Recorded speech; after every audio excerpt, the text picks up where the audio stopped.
studio with us today, we have an amazing guest, Dr. Atiya Mosam. She's a public health physician and director of Mayibuye Health, which is a public health technical advisory firm. With a fellowship from the College of Public Health Medicine, as well as a Master's of Public Health and a Master's of Medicine. Atiya has 15 years experience in health system strengthening initiatives, from national policy development to health management and implementation of interventions. Atiya is an honorary lecturer at the University of the Witwatersrand School of Public Health. She is also an IAP Young Physician Leaders alumnus who serves on many committees, including the WHO Roadmap for the Public Health and Emergency Workforce, and a council member of the College of Public Health Medicine. Welcome, Dr. Atiya Mosam. As an expert, as a professional working in the space, can you paint us a picture of the current state of our healthcare system in South Africa? Sure. So, because we are talking about the NHI Act and the rationale around it, I'm going to talk around financing, because at the end of the day, the NHI Act is primarily a financing act. Okay. Obviously, there are some changes to service delivery that will need to happen, to information systems, etc. But it's primarily a financing act. So I'm going to go through the financing and then talk a little bit about, the quality of care that we get currently in the system, and then maybe some of the challenges around it. Sure. So in terms of financing, we look at it in two ways. We look at where we get our money from, and then what do we do with that money. So if you've read any of the NHI material, you will see that our government says that they spend between 8 to 9% of our GDP on health. That is quite a substantial amount if you compare to other upper middle income countries, to even some European countries. And so it sounds really great. But where we are falling short is that if you look at where that money is sitting or how it is used, is where the challenge lies. So the challenge is then in how that money is disaggregated. So we've got, as you well know, money that comes from Treasury as part of budget for the health department, and that's about 50% of that 8 to 9% of the GDP. And then we've got the other 50% that sits in the private sector, coming through medical aids, or if you pay, for example, Dis-Chem directly or a GP. Now, the issue is that the first 50% from the public sector looks after 85% of the population. And the other 50% is looking after 10 to 15% of the population. So that's a massive inequity. I mean, you are spending about 5 times more in the private sector. So that's the one inequity that the Act is trying to address. Then if we look a little bit further in terms of how we spend that money. So in the public sector, we spend money on obviously salaries, and then our facilities, etc., through budgets. And in the private sector, it is spent paying directly to hospitals. It's called fee for service. So you pay per service. You pay the doctor separately, you pay the hospital separately. The challenge is that whether in the public sector, the way it's set up at the moment, or the private sector, there isn't really any incentive to be efficient, so to do as much as you can for as little money as possible, but still keep quality of care, because we obviously don't want to deliver bad quality of care. Nor is there an incentive to do things well, because regardless of what you do, you're still getting paid. Right? So you're still getting a salary if you're in the public sector. You're still getting the money from the medical aid if you're in the private sector. And so that is what the challenge is at the moment. It's where the money is lying, and then how do we spend it efficiently. And then we look at sort of the next level is like, are we getting bang for our buck? We're spending that amount of money. Are we getting good quality outcomes? Now, when we look at quality of care, we if I had to ask you now, if you thought of quality of care, you'd probably tell me, oh, it's a nice facility. And absolutely. right? Clean sheets. And, you know, they bring you nice food. And that's undeniably important. No one wants to be sick and in a place that's falling apart and dirty, etc. But there's other aspects of quality of care. There's where the people are have a good attitude towards you, right? Whether you wait forever in a line or to see a doctor or to get a surgery done, whether you actually get better, or, you know, if they can't cure you, at least make you, you know, make the condition something that you can live with in a way that is manageable for you, and also that they don't do things to you that are not necessary. So those are all of the things that we have to think about when we think, are we getting good quality of care? So anyone who's read the newspaper will probably know in the public sector, we've seen the audit reports, we've seen inquiries, and we know we're not doing well on those. The issue is that we also have a false perception that because we pay a lot of money in the private sector, that the private sector is doing better. And the thing is, we actually don't know. Wow. We haven't been following the outcomes of the private sector to say, if they spend this amount of money on this procedure, that outcome is what we get out of it, good or bad. So yes, they have very nice facilities, but in terms of actual health, are we getting, for that 5 times more that they're spending, are we getting good health care? So that's primarily where the NHI is aiming to kind of try and sort the health system out. But there are other challenges. There's challenges, for example, in terms of accountability. So anyone who's lived in South Africa will know that's an issue across the board. Across the board, right? Absolutely. Yeah. So we don't have accountability in terms of our leadership. We don't have accountability in terms of whether people do something incorrectly when they are seeing patients. We don't have really strong accountability there. In the private sector, again, you know, maybe like accountability for financial risk, etc., is better because there's much more oversight because they are all profit-making entities. But clinical accountability, which is, you know, looking at what your healthcare workers are doing, is not as strong because they are all somewhat self-employed, except for maybe the nurses that work in facilities. There's no real accountability in terms of the money that is spent. You know, no one is looking at the costs and figuring out, well, was that a rational use of money?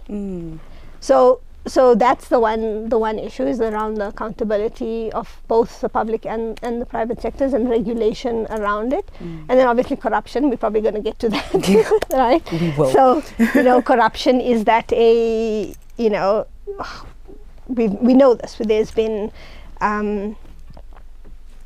you know, tender fraud, there have been goods that have been stolen, and then the small things that people don't see as corruption, but is actually corruption when, you know, you have a job and you don't go to it, or you know, you are employed by the public sector but you sit in private practice the entire day.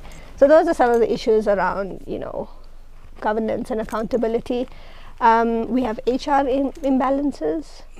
So I'm sure, you know, it's quite evident that even though we have more human resources than other African countries, we still have that imbalance. So we've got, I think, if I'm not mistaken, we've got something like 7 specialists per 100,000 people in the public sector, compared to 69 specialists per 100,000 people in the private sector. Wow. So it's a huge imbalance. And then we've got real imbalances between rural and urban areas or different provinces. So like Limpopo will have, you know, I think it's around 15 per 100,000, and then Western Cape has about 29. So we've got that we have to deal with, and it's not easy because people want to obviously do what's best for their lives as well, right? You can't force someone to go work in Limpopo. True. So how do you make sure that Limpopo then, you know, gets the resources? So we have those imbalances, and then, you know, to the point around the quality of care, you know, and staff attitudes. When you have so few staff, people get burnt out. They are, frustrated by the system. Then that is when they make mistakes, or they, don't treat people well. There's a lot of antagonism, so there's that we also have to deal with. And in the private sector, there's an oversupply. So there's a lot of competition. People may do untoward things, unnecessary tests, because now they're trying to earn money. And then the final thing I think that's important to note is actually around service delivery. So we've got a range of hospitals, clinics. We've got in the private sector we've got general practitioners and specialists, and then we've got hospitals. So we've got a very broad mix of arrangements in the public and private sector. But again, where the challenges come is that we don't really have sort of coordinated care. So that you get duplication again, right? Somebody may go to their GP and then run out of money, and so then they get sent to the public sector, and then the public sector may do the same. The whole process starts again. Yes, exactly. So we've got that duplication. We don't focus on preventing diseases or promoting health and keeping people healthy or detecting diseases early.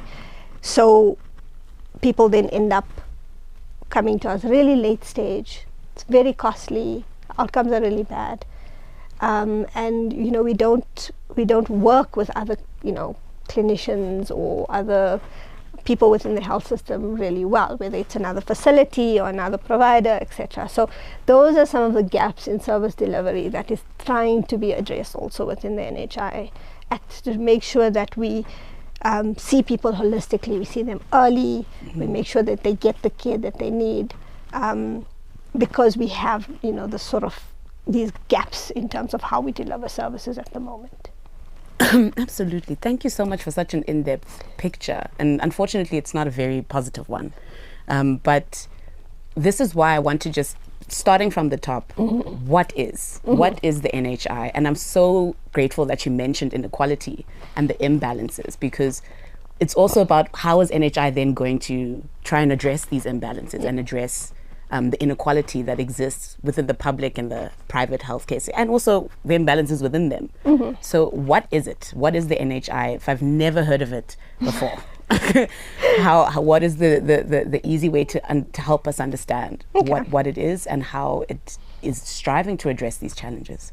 Sure. So the NHI, as I say, the Act is primarily about financing. So what is the aim is to produce or establish an NHI fund. So if you think of it, you can think of it like a Discovery Health fund, but for the entire country. The country, right? Okay. So it is an insurer, basically, that is going to get money from somewhere. So currently people pay, for example, Discovery or Bonitas or whoever it is, and then they pay for healthcare on their behalf. NHI wants to do something very similar, but just the source of money is different. Okay. So they will take money from general tax, which is what we currently have already, that first pot, and then shift also money from the second pot, which is what is currently circulating in the private sector. And instead of you or your employer paying Discovery, you will pay into the NHI fund. Okay. Right? So it's basically bringing all of that into one pot. One pot. Right? The aim of this is towards something called universal health coverage, which means everyone has access to the same healthcare, the healthcare that they need, regardless of their income, and they are not put under any financial distress to be able to get it. So right now you can, as we said, potentially get good quality care in the private sector, but you don't know how much you're going to have to pay for it. If Discovery, for example, will pay all of it, or you're going to have to pay some out of pocket. The point is to make sure that everyone has access to that same good quality care, regardless of your means.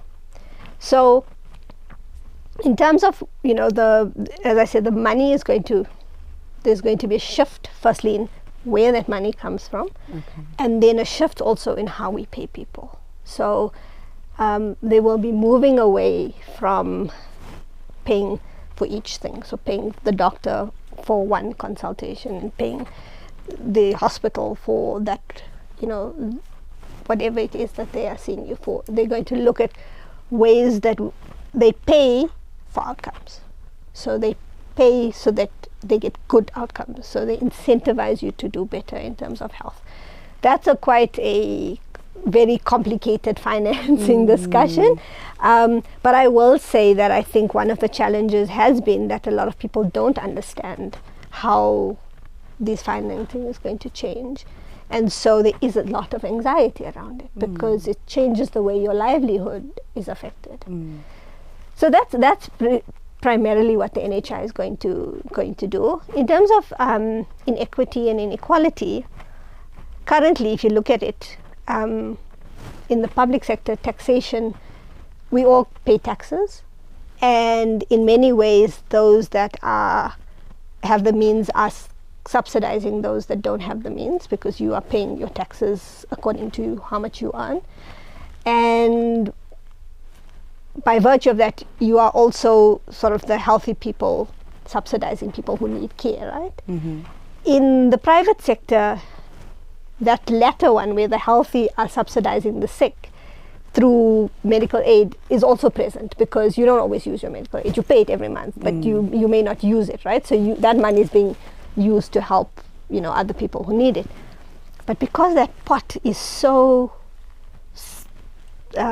concentrated on those who only can pay, there is no subsidization from rich people to poor people in the private sector. It's only those who have the means subsidizing other people who have the means. And so the NHI is aiming to get both of those, to get the cross-subsidization from not only healthy people to sick people, but cross-subsidization from those who have the means to those who don't have the means. And that's where the attempt to address inequity lies. Okay. The concern for me, of course, as soon as the focus is financial, is corruption and mismanagement. Yeah. So are there any measures put in place to address corruption and mismanagement in the implementation of the NHI? So that has, and you're not the only one, that has come out very strongly in the submissions when the bill was going through its legal processes, in the court cases that are underway, because as a country we have a history of state capture. As I've said to you, we've had tender fraud. We've had instances like the Mrs. Diokran who was the chief director for finance in Gauteng Department of Health, if I'm not mistaken, who was assassinated for uncovering fraud. We've had those instances of large scale corruption and fraud. So it is very, very it is a very, very big concern for many people in this country. You don't have to be working in the National Department of Health for you to be concerned about it. Having said that, it's not that the department is unaware of this risk, and they are designing, as far as I know, towards it. So at the moment there is within the National Health Insurance branch, there is a sort of sub-directorate that is looking at fraud and risk, all the way from where the people will for example, you're going to have like an ID card that will be like your medical aid card.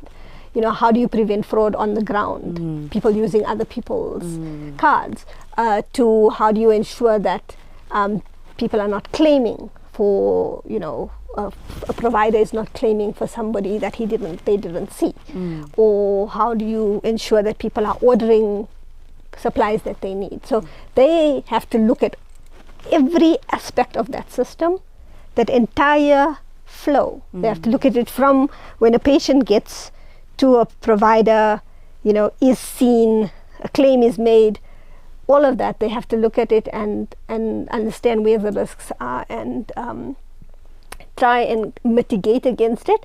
And then obviously, if you can create any system and people find a way around the system. So in the event that that happens, what are the penalties? Legal implications for whoever is involved in this type of activity. So it's not that the NHI is not being designed accordingly, but there are these real-time risks, and it's something that they're going to have to mitigate as they build. The other large issue that comes into place, and that's been a big point of contention, is the concentration of power within the minister. So if you look at the Act, the minister gets to appoint a lot of committees, etc. Even though it will go through cabinet, there will be processes, and so people are quite concerned, especially from a state capture point of view. If you concentrate too much power in one position, you can end up in situations where you do have fraudulent activity. So there has been push towards having stronger external oversight, stronger regulation, ensuring that, for example, civil society can hold the NHI fund accountable for whatever is. So there is going to be a lot of, I think, there currently are a lot of legal battles around it. It's going to be a long road of ensuring that we design the system and that we have all of the checks and balances in place to make sure that we do not allow the system to be corrupted or put under any risk. With the financing so is the NHI basically going to replace medical aid in the private sector? Is that what we're saying? So the long-term goal in any health system is that you want your country to look after its population, right? So that is the long-term goal. The NHI does aim to do that and has said that medical aids will provide services that the NHI is not providing.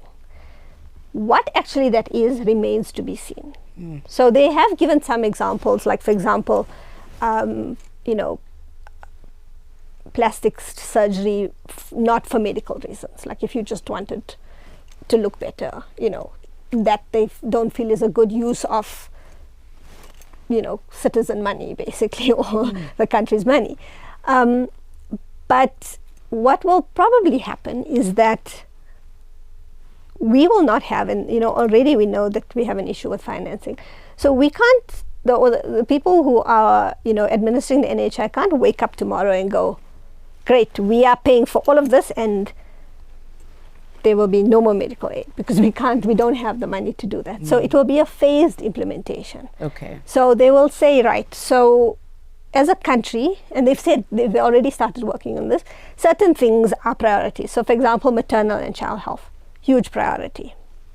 So they've started with that. They will start bringing those services into the NHI, and then as they bring them into the NHI, they'll be removed from the medical aids. So slowly, then you'll add other populations, other diseases. So slowly, as you increase the basket of services that the NHI can deliver, you will decrease what the medical aids will be able to do. So that is the aim. Again, it's quite contested. So, and we'll have to work towards that solution. So it may get to a point where the government will actually say, we can't afford everything. So there may still be a role for the medical aids. At the end of the day, it's going to be sort of a progressive realization of these services. It won't be immediately we can deliver everything for everybody, all under the NHI fund. Atiya, thank you so much for the time. I really appreciate, as a citizen, just as a regular South African citizen, to learn about everything that you've shared today. There's a lot that we don't know. There's a lot that we don't know, and there's a lot that we appreciate about people who do the work that you do, who can ensure that our government structures and everyone who provides for citizens can have the advice and the guidance to do so in a really impactful way. So thank you. Thank you so much. I have to say thank you for creating the space. I think this is one of many conversations. Yes, absolutely. Because as you've heard from me, there are no answers right now. There is theory behind it. There's going to be a lot of practical testing. And so we need citizens to engage as that happens. Whether it is just learning, people will maybe be part of pilot sites. We need them to go and say, no, this is not working for me. This is difficult. Do we hear this? We need active citizenship. We need people to say, yeah, no, that was a terrible decision.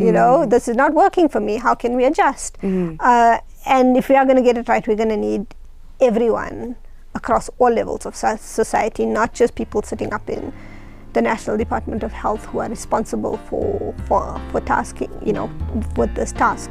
And so I'm very glad for this space, and I hope that it is just the beginning of many, many conversations to come.